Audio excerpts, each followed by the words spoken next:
try to fly.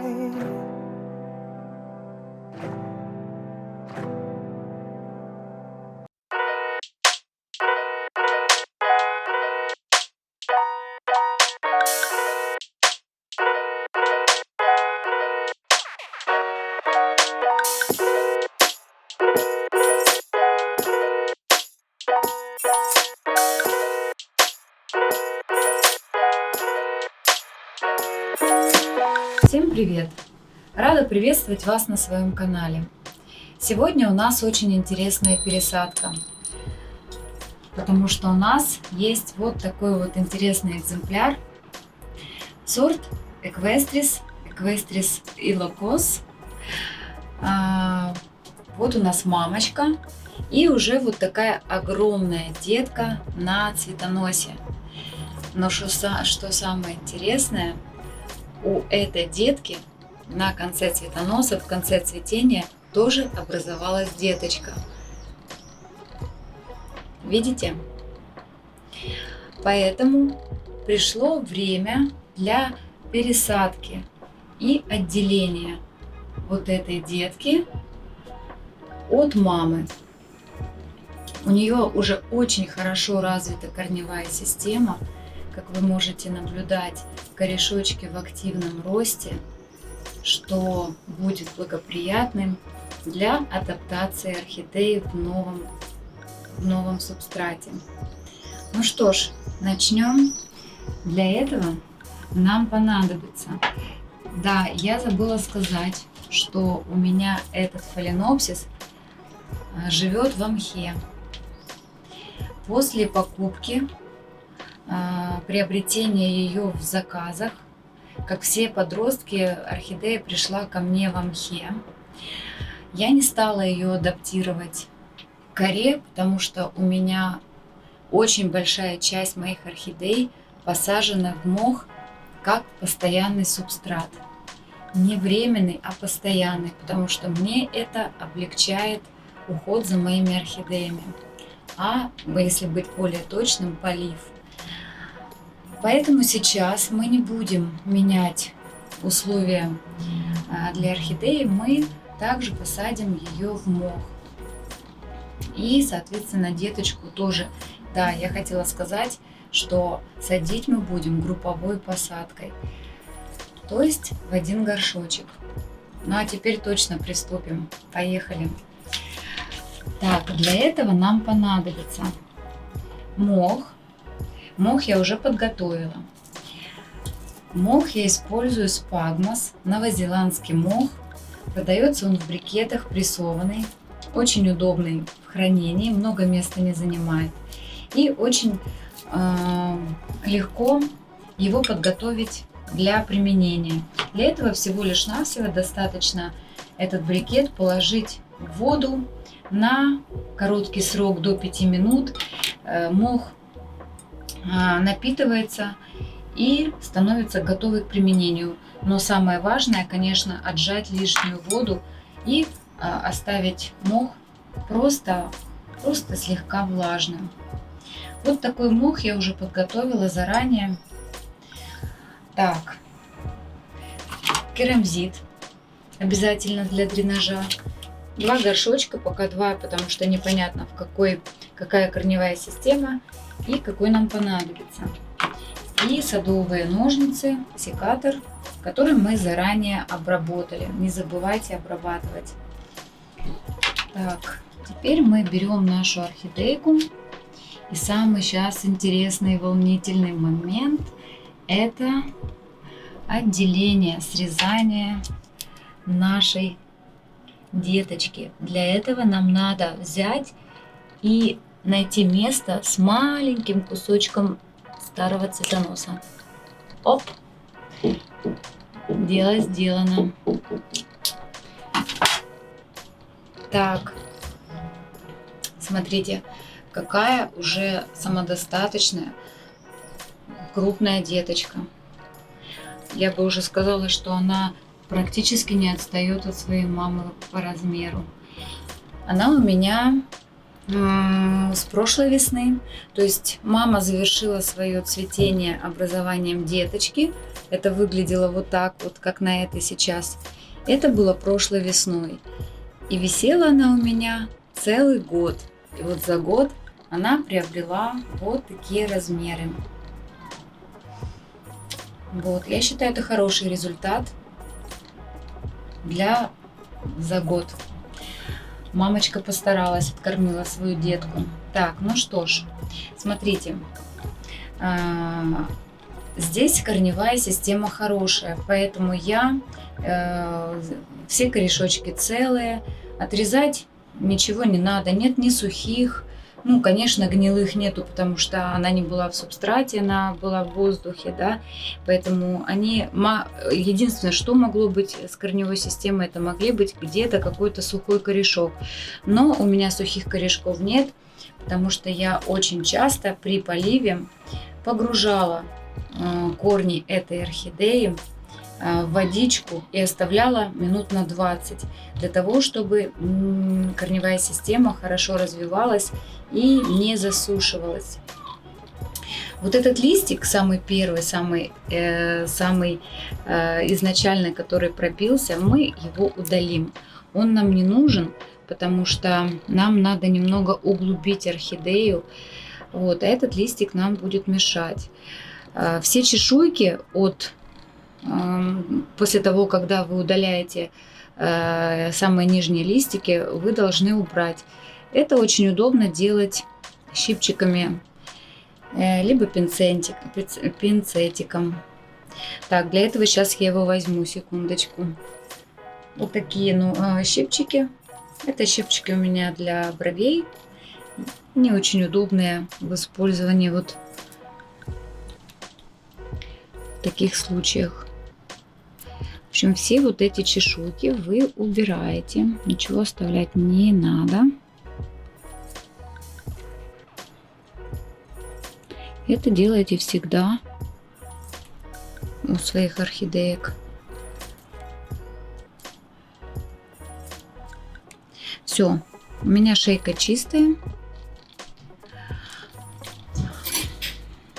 Вот, хотела сказать, продолжить в тему корней, да, если вы пересаживаете орхидею и у вас есть плохие корешочки, подгнившие, либо близкие к гниению, для этого вы берете вот этот препарат, это Привикор Energy, очень эффективный препарат против корневой гнили. На 30 разводите по инструкции, которая указана на этикеточке, и замачиваете корневую систему на 30 минут. Можно даже полностью погружать растения в тазик, ну, в зависимости от размера, да, растения, там, в какую-то емкость, погружать полностью. Только не также на этот срок. Только не забывайте потом хорошо просушить. Сначала лучше перевернуть растение, чтобы лишняя влага стекла, а потом хорошо все пазухи промакивайте, чтобы влага не оставалась в кармашках, чтобы не было тоже проблемы с загниванием. Вот. Но в нашем случае мы этого делать не будем, потому что такой необходимости нет. Так, с деткой мы разобрались, мы ее отделили, вот, и подготовили уже к посадке. Сейчас мы займемся мамой. Значит, мы достаем орхидейку и, знаете, я ее пересаживала в начале этой весны. Я ее переваливала в больший горшок, потому что вот эта зелень, это просто большое количество солнышка, да, и влажный мох, он просто зеленеет. А вообще мох этот хороший, свежий, потому что ему от силы я, наверное, в марте пересаживать начала, то есть это где-то 2 месяца. То есть мы его будем использовать. Я все это говорю к тому, что вот этот мох, который я сейчас достану, корневую систему из него, я буду его использовать, потому что он еще себя не отработал и не изжил. Он еще хороший. Вот. Зеленца это ничего страшного. Вот. Корешочки уже даже за период после пересадки, вы видите, вот вы можете сейчас наблюдать, насколько орхидеи любят мох. Посмотрите, какие новые, жирные, толстенькие корешочки растут. Это признак большой любви этого субстрата. Вообще давно выращиваю орхидеи в мхе и уже убедилась, что если ваши условия дома подходят для этого субстрата, то вы смело можете в качестве постоянного субстрата использовать мох. Просто не у каждого есть дома условия зимой, в зимний период содержать орхидеи в мхе. Потому что у очень многих людей, как я уже поняла, по моим подписчикам, мне говорят о том, что в зимний период у них очень холодно, плохое отопление. Но мох в таком случае, конечно, ну и на подоконниках холодно. В таких случаях, конечно, это субстрат не для вас, если у вас такие же условия, потому что мокрый мох, он влажный, да, он будет плохо просыхать, соответственно, влага будет постоянно у корней, и что будет приводить к загниванию корневой системы. Поэтому смотрите, конечно, если у вас эти условия не позволяют зимние, да, тогда лучше, конечно, в качестве постоянного субстрата мох не использовать. У меня дома очень жарко зимой. У нас очень хорошее отопление, теплые полы, поэтому мох идеально подходит для моих орхидей. Значит, так как я делаю просто перевалку растения и соединяю в групповую посадку с деткой, поэтому у меня, и как я уже сказала, что пересадка этой орхидеи была совсем недавно, необходимости полностью убирать этот мох нету. Поэтому я этот мох оставляю. Но есть необходимость убрать некоторые не очень хорошие корешочки. Есть подгнившие корешочки, но я бы сказала, это скорее всего было стрессовое, ведь кто не знает, скажу, что после пересадки у орхидеи часть корней все равно теряется. Как бы там ни было, орхидея скидывает часть корней. Поэтому вот это, скорее всего, вот эти корешочки, их небольшое количество, вот видите, это, скорее всего, те стрессовые корешочки, которые были после первой пересадки. Но мы их удаляем. Но вы, возможно, уже заметили, я не отрезаю, я просто стягиваю сгнивший веломен вот с этих нитей, которые называются тяжами. А сами тяжи я оставляю. Я это делаю практически всегда. Ну, бывает, конечно, что я и режу, но в основном тяжи оставляю, потому что они продолжают питать орхидею. Они, конечно, не имеют способности в себе держать влагу, потому что веломена уже нет. Вот орхидея с веломеном, она внутри себя как резервуар, даже когда орхидейка не полита, но внутри этого корня есть влага, которая еще продолжает снабжать листья орхидеи и поддерживать жизнеспособность орхидеи за счет той влаги, которая внутри корней. Понятно, что вот такой корень уже не способен выполнять такую функцию, но если субстрат будет влажный у такого корешочка, то все же такой корешок поставляет питание и влагу орхидеи. Значит, мы удаляем все вот такие подгнивший веломен. Если есть сухие корешочки, тоже их удаляем. И удаляем старые пенечки от старых цветоносов. Удаляем также, если есть какие-то старые засохшие чешуйки у шеи орхидеи. У меня их нет. Вот шейка чистая, но вот есть вот тут такие корешочки сухие, мы их тоже сейчас удалим.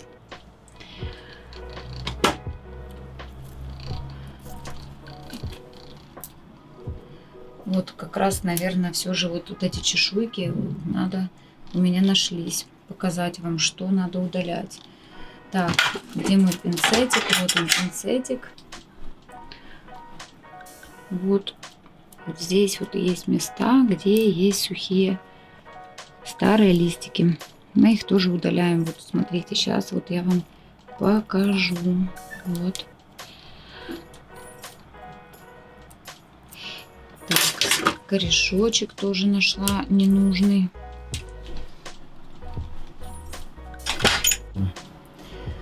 Мы освободили от шейку, от чешуек, убрали корешочки плохие. Керамзит я не удаляю. Вот корешочки уже врослись в эти камешки. Нет необходимости повреждать камни, повреждать, извините, корешочки, потому что все равно мы будем насыпать дренаж, поэтому пусть остается. Значит, подбираем горшочек по размеру корневой системы. Я померила, у меня вот этот горшочек хорошо подходит для наших двух орхидеек. Значит, мы их будем ставить параллельно друг другу. Вот когда вы делаете групповую посадку, всегда ставьте растения вот таким вот образом, параллельно друг другу. И также я направила все цветоносы в одну сторону, чтобы, когда мы ставили растения, цветоносы смотрели и украшали собой свой вид. Так, смотрите, сейчас на дно, сейчас пока в покое оставляем наши орхидейки, на дно мы насыпаем керамзит. В один слой достаточно. Вот. Как я уже сказала, мы будем использовать мой мох, который был до этого посажен. Единственное, что я сделала, я убрала такой зеленый мох, который зацвел уже. Я его отделила. Вот. И этот мох будем использовать сейчас. Во-первых, это хорошо для адаптации орхидейки, потому что здесь вся микрофлора находится. Мы немножко добавим нового мха. Так, теперь, значит, мы на дно кладем небольшое количество мха. Вот таким образом, тоже примерно в один слой. Немножко его примяли. Теперь берем наши две орхидейки. Очень аккуратненько с корневой системой, чтобы ее не повредить. Корешочки очень красивые, жирненькие, очень хрупкие. Молодые корешки очень хрупкие, поэтому надо быть очень аккуратным. Вот, и теперь мы начинаем обволакивать наши корешочки мхом. Немножко вовнутрь положили, не забиваем. Так пушисто, легко. Вот. Вокруг теперь этого кома мы обкручиваем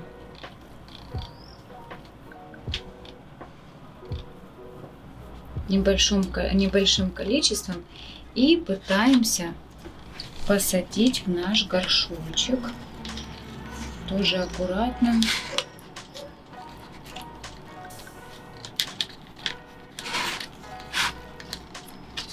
Вот. Распределяем, чтобы розеточки красиво сидели в горшочке.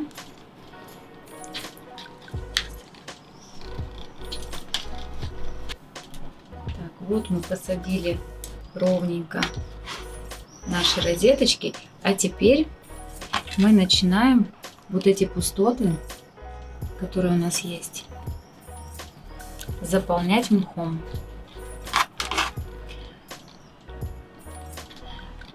При помощи палочки это удобно делать. И напоминаю, не устаю напоминать о том, что мы не утрамбовываем. Просто делаем таким воздушным шариком вокруг.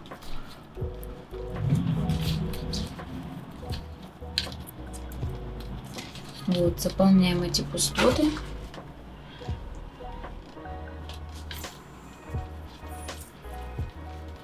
Оставляем доступ кислорода к корням. Должна быть циркуляция воздуха, то есть субстрат всегда у орхидей должен быть такой, знаете, вентилируемый. Поэтому сейчас, раньше не было этой тенденции делать отверстия в стенках горшочков, а сейчас вот уже даже горшки продаются с отверстиями, потому что уже доказано, что орхидеи нуждаются в хорошей циркуляции воздуха у корней. Вот. Это основной принцип тоже при посадке, пересадке орхидеи в любой абсолютно субстрат. Хоть это будет мох, хоть кора, вот во что бы вы ни сажали, вы никогда не утрамбовывайте. Оставляйте его так, чтобы был доступ воздуха и циркуляция его. Так, ну что ж. Значит, шейку основания. Шейка — это основание, вот это основание орхидеи. Мы ее не углубляем, а оставляем над поверхностью субстрата, дабы избежать загнивания шеи. Потому что загнивание шеи — это самая опасная болезнь, которую можно придумать только для орхидеи. Это ведет очень часто к потере растения. Очень часто даже не удается ее вылечить и спасти. Поэтому шея, она должна быть в меру заглублена. То есть она должна быть заглублена, но в меру. Потому что если мы не будем как бы углублять шею, то рост новых корней затруднится, потому что корешочки тянутся обычно к субстрату, а для этого она его должна чувствовать. Вот. Но в то же время это надо делать не сильно, чтобы потом не иметь трудностей. В общем, наверное, это все. Значит, показываю тоже опять же. Видите пустоты, которые есть? Я не заполняла мхом.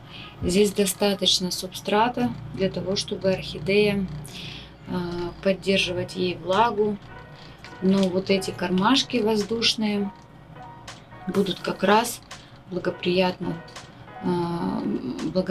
условием для циркуляции воздуха. Вот. Ну и здесь вот так вот, видите, достаточно мха, больше не надо ложить. Ну, так, сейчас я все уберу и покажу вам окончательный результат. Ну что ж, наша групповая пересадка и отделение детки с цветоноса завершена. Теперь наша деточка, которую мы сняли с цветоноса, будет растить свою деточку. Ей придется немножко теперь надо период на адаптацию, привыкание к субстрату. Но я думаю, что у нее корневая система хорошая, она успешно с этим периодом справится. Вот такая композиция из двух уже практически в одном размере орхидеек у нас подошла к концу. Если кому-то было интересно, полезно, ставьте лайки, подписывайтесь на мой канал, где нас ждет еще много интересного. Всем пока!